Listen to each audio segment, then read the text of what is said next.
My sister held up the dish my son Caleb had spent the entire afternoon perfecting, and with a smirk declared, "This isn't food, it's trash." Then she tossed it right into the trash bin, making everyone at the table burst out laughing. I didn't argue. I didn't even raise my voice. I'm Anya Miller, 35, a single mom and a lead software architect making six figures in Seattle's competitive fintech world. For 7 years, I was the one who kept my family afloat, bankrolling my sister's failed business ventures and paying my parents' hefty rent and living expenses without a single missed payment. I loaned my sister $200,000 to open her bespoke jewelry studio, taking the title to her new two-story condo as collateral. That night, watching my parents, Elaine and Thomas, laugh at my son's crushed face, something inside me snapped. It wasn't about the burnt crust of the shepherd's pie. It was about the 7 years of disrespect, the constant financial exploitation, and the blatant favoritism. My sister looked smugly at me, expecting a breakdown. I just looked back at her and said calmly, "Enjoy this moment, Brianna, because this right here is the last time you will ever take anything from us." That night, everything began to fall apart for them. The fallout was swift, legal, and total. Grab your popcorn and hit subscribe if you've ever had to learn that blood is thicker than water, but accountability is thicker than blood, because you are about to see what happens when the family ATM closes its account for good. 6 years ago, before that moment of kitchen malice, my sister Brianna Miller had walked into my life not with a pottery plan, but with a glossy, gold-embossed vision of a boutique jewelry studio in downtown Portland. She was 31, fresh off another retail management job she'd quit after 3 months, claiming artistic temperament. I sat at my granite kitchen counter working remotely. My $180,000 annual salary from the fintech startup allowed us a comfortable, if somewhat constrained, life for me and Caleb. Brianna slid the proposal across. It wasn't just a proposal, it was a demand wrapped in expensive paper. The pages detailed custom hand-forged pieces, a minimalist showroom on a trendy corner, and a 5-year projection that looked suspiciously like a straight line pointing up. She needed a startup investment of $200,000. I had heard it all before: the food truck idea, the vintage clothing store idea. But this time, she brought paperwork. Not just spreadsheets, but a signed letter of intent for a high-end commercial lease. She offered her newly purchased two-story condominium in the Pearl District as collateral, the place our parents, Elaine Miller and Thomas Miller, had convinced me to co-sign the mortgage on the previous year. I hesitated for the same reasons as always. My divorce was fresh. My savings were finally stable, and every past attempt to financially support Brianna had ended in disaster and silent repayment on my part. But Brianna was a master manipulator. Family helps family, Anya. She had whispered, her voice laced with the implied threat that if I said no, I was betraying the family unit. Thomas, my father, called me an hour later with a fake cough, implying his health depended on Brianna being settled. Elaine, my mother, followed up, reminding me I was the only one with a stable six-figure job, and it was my duty to ensure Brianna's dream didn't die.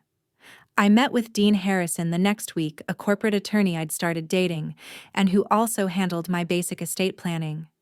Dean laid out the terms: clinical and cold, a secured loan at 6% interest, a fixed monthly payment of $3,000 with the full title of the condo transferred into my holding trust as collateral until the principal was paid down.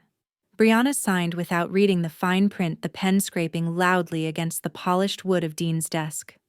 My signature went beneath hers, my hand steadied despite the frantic pounding in my chest. The first 9 months were exactly like the glossy proposal.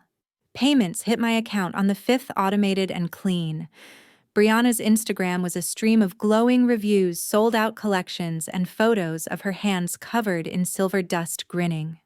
She even started giving Elaine and Thomas a monthly management stipend of $2,500, money they immediately used to upgrade their lifestyle, demanding expensive organic groceries and replacing their older sedan with a newer Lexus.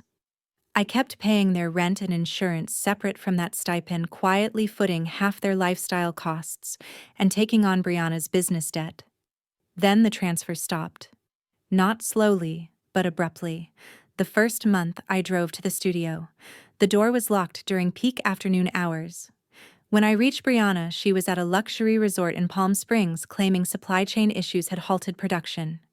"Just cover the next 2 payments, sis. It's just temporary," she insisted, her voice careless and entitled. I brushed off the mounting anxiety, telling myself family meant sacrifice. But Dean, who had access to the trust account, saw the bigger picture. We were at my local coffee spot one damp Tuesday when he showed me the bank statements.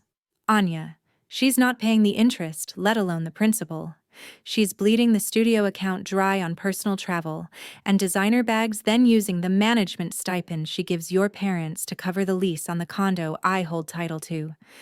You're not just funding her business, you're funding the illusion she created for your parents. This isn't a family helping family. It's a calculated 7-year operation of financial abuse." I muted my mic for the virtual team meeting I was supposed to be in, staring at the screen where Dean had highlighted the transfers. I kept the payments flowing to the condo lease and the parental allowance, clinging to the false hope that Brianna would eventually catch up. The slow drip of debt avoidance became a torrent of excuses over the next year. I kept paying the condo lease and Thomas and Elaine's stipend, but my own payments were often late due to my own rising expenses. Brianna started missing loan payments entirely, pushing her deficit closer to $150,000. The management stipend she was supposed to be paying our parents now sometimes arrived a week late, a cruel tactic to pressure me. Thomas and Elaine, used to their automated generous allowance, would call me immediately. They never called Brianna. "Anya, the groceries are going bad. Your sister's check isn't here yet. We need those pills for your father and the copay is expensive." Elaine would complain, her voice sharp with implied accusation. She framed her financial dependency on me, not as my kindness, but as my obligation. I usually wired the money immediately just to silence the guilt. But 3 days before Elaine's birthday party, I hesitated. I was reviewing the quarterly budget for the trust account with Dean, and the numbers were appalling. Brianna had somehow managed to get an additional corporate credit card associated with her jewelry studio LLC, the LLC, which was already deep in the red, and she was using it to bankroll a lavish birthday party for Elaine at the Sapphire, one of Seattle's most exclusive waterfront restaurants. "She's using credit you guaranteed to throw a party celebrating the very privilege she abuses," Dean noted flatly. I felt sick. I knew I had to attend. Not going would give Elaine an excuse to call me the villain. The restaurant was opulent, the air thick with expensive perfume and the clinking of crystal glasses. Elaine wore a diamond necklace I hadn't paid for and greeted me with a peck on the cheek and a curt comment about my sensible, work-appropriate dress. Caleb, now 15, was standing awkwardly by my side. He loved cooking and had spent 2 days preparing a single elaborate dessert, a layered chocolate mousse cake piped and glazed perfectly, as his gift to his grandmother. He carried it proudly into the dining room, where 20 guests, mostly Brianna's high society friends, were seated. Brianna saw the cake first. She intercepted Caleb halfway to the main table. "Oh, bless your heart, sweetie," she cooed loud enough for everyone to hear. She took the cake box from his trembling hands, opened it, held it up like a trophy of failure, and the sentence I would never forget cut through the polite murmurs. "This isn't food, it's trash." Then came the toss. Not the entire box, which would be clumsy, but she dramatically scraped the entire top layer of mousse off with the serving knife and casually flicked it towards a nearby ice bucket.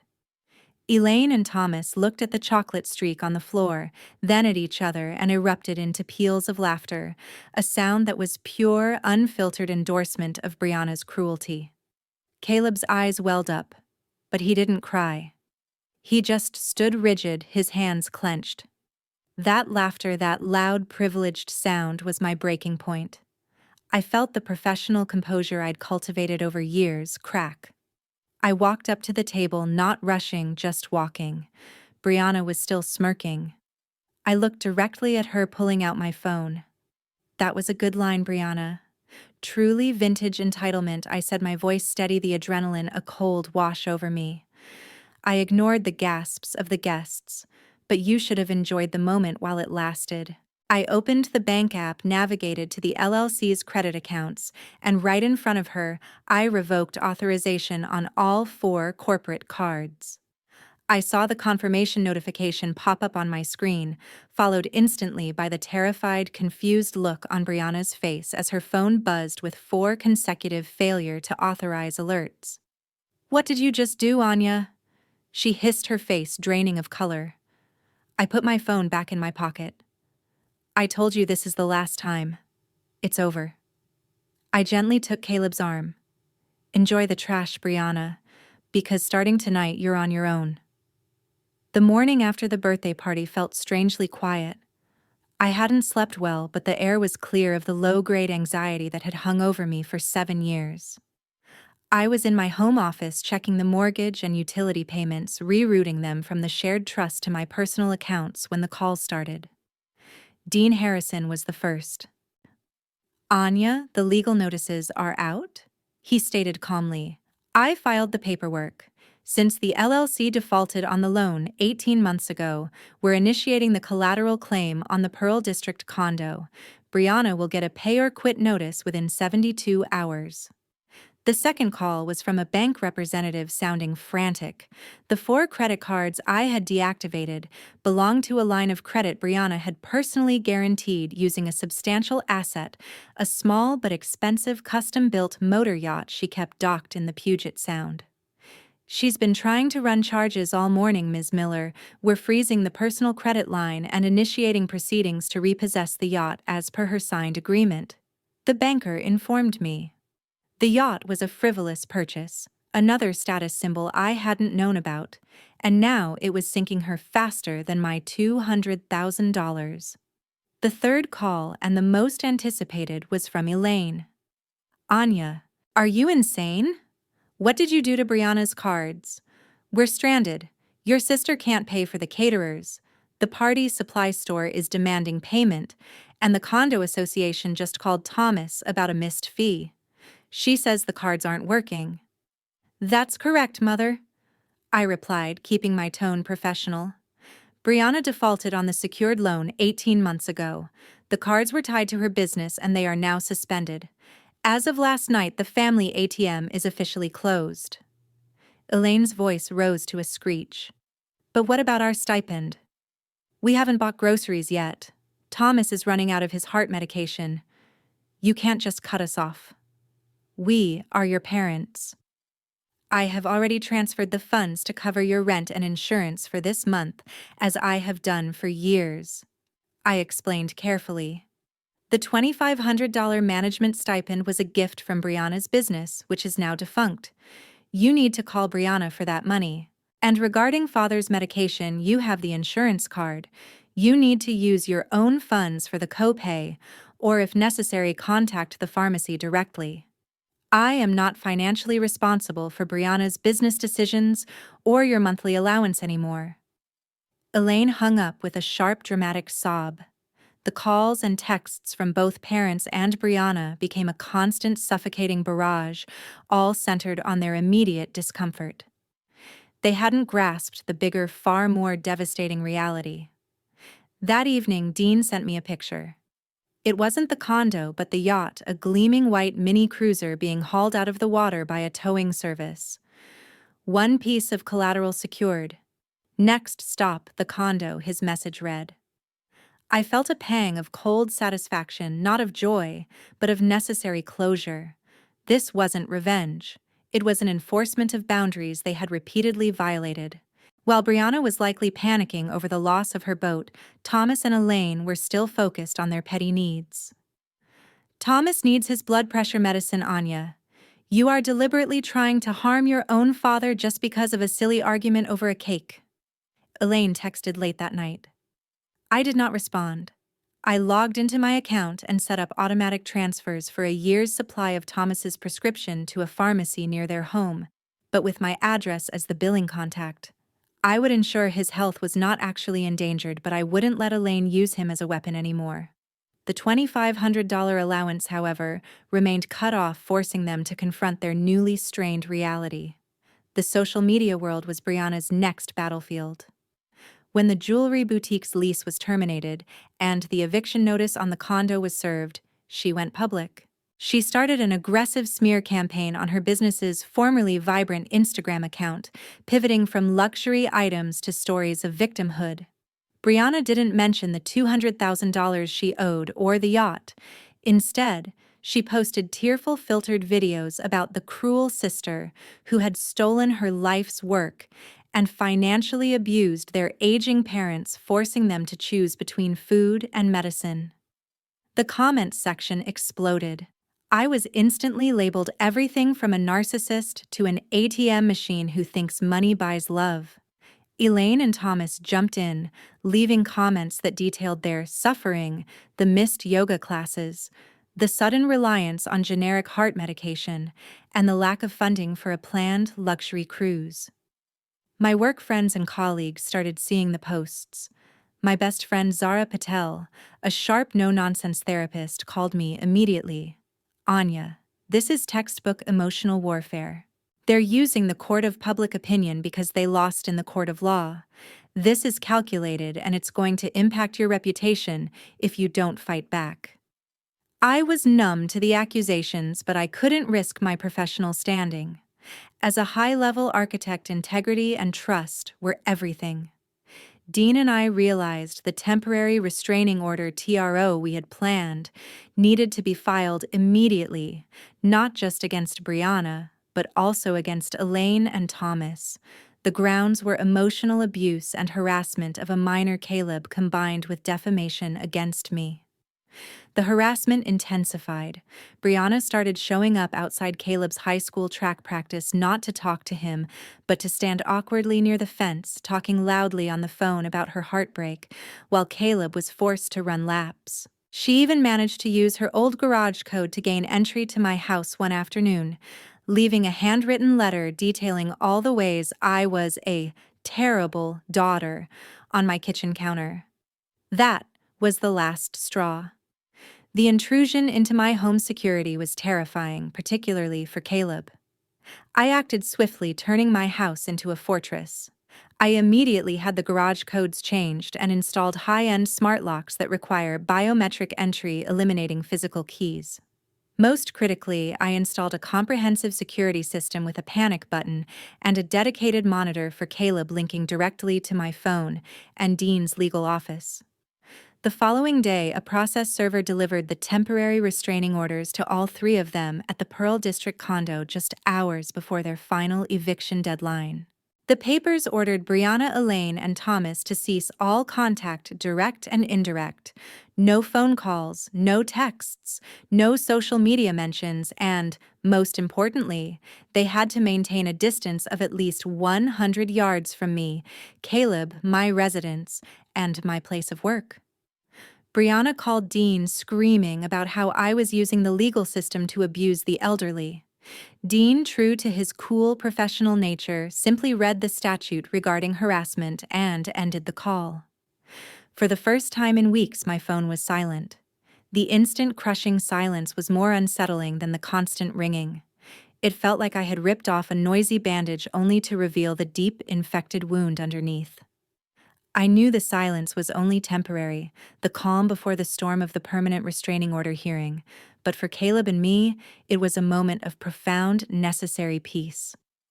It was the first time in his life he had run track practice without looking over his shoulder. The legal silence was only a brief illusion.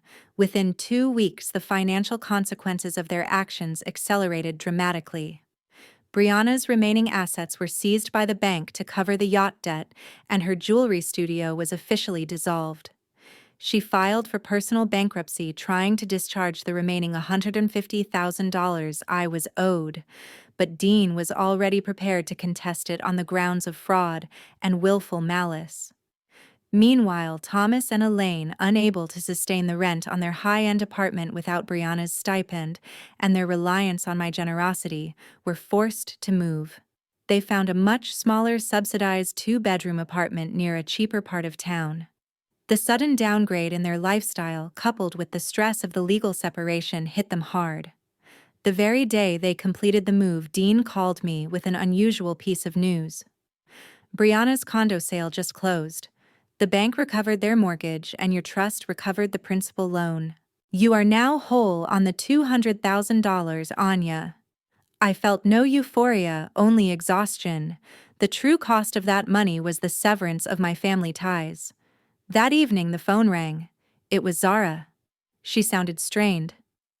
Anya, I know you have the TRO in place, but I received something. It was mailed to my office. It was a letter penned in a shaky script I immediately recognized as Elaine's, and the envelope was addressed to Zara's business. Elaine had used Zara as an unwitting intermediary, a classic narcissistic maneuver to bypass the legal barrier. Zara, knowing the situation was volatile, texted me a high-resolution image of the page instead of opening the physical barrier. The letter was a masterpiece of emotional blackmail. It began with the shocking news Thomas had suffered a severe spike in blood pressure and had been admitted to Providence St. Vincent Medical Center. Anya, your father is in the hospital. He's asking for you. He's asking for his daughter. This stress, this awful legal mess you created is killing him. Brianna is useless right now. She's too fragile. Please, Anya, he just needs to see you. Just for 5 minutes. We are terrified. You're the only one who can help us. Please, my heart is breaking. My first instinct was panic. Despite everything, Thomas was my father. I immediately pulled up the hospital's public directory and confirmed Thomas Miller was indeed registered as an inpatient. I called Dean. My voice was tight. Thomas is in the hospital. Elaine sent a letter through Zara. Can I go? Should I go, Dean? Ever the realist paused. Anya, the TRO is clear. 0 contact. If you go, they will use it to claim you violated the order, creating an opening for them to drop the permanent order against them. They are baiting you. This is a common tactic to exploit your empathy. But what if he actually needs me? I asked, my composure wavering.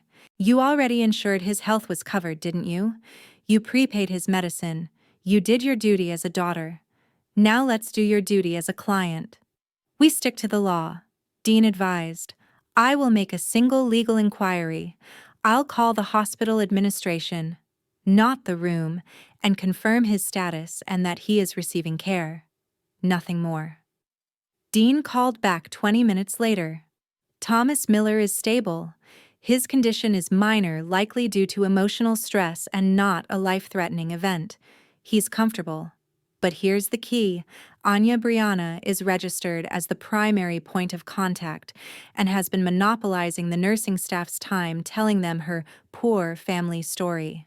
They're using the hospital as their stage. My spine stiffened. The pain in Elaine's letter, the fear, the plea for the only one who could help, was completely counterfeit.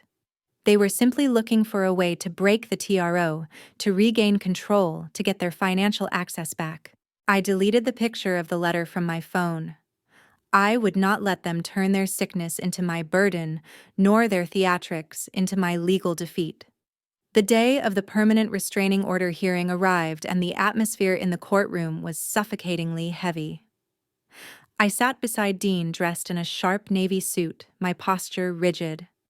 Across the room, Brianna, Elaine, and Thomas sat huddled together.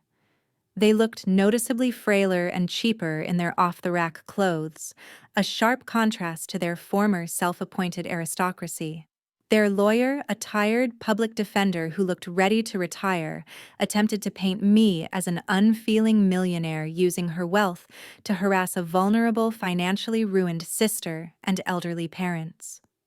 Elaine began to weep dramatically the moment the judge entered the room, dabbing her eyes with a lace handkerchief, a calculated performance. I was the first to testify, detailing the 7 years of financial codependency, the $200,000 loan, the intentional default, and the subsequent acts of trespass and harassment.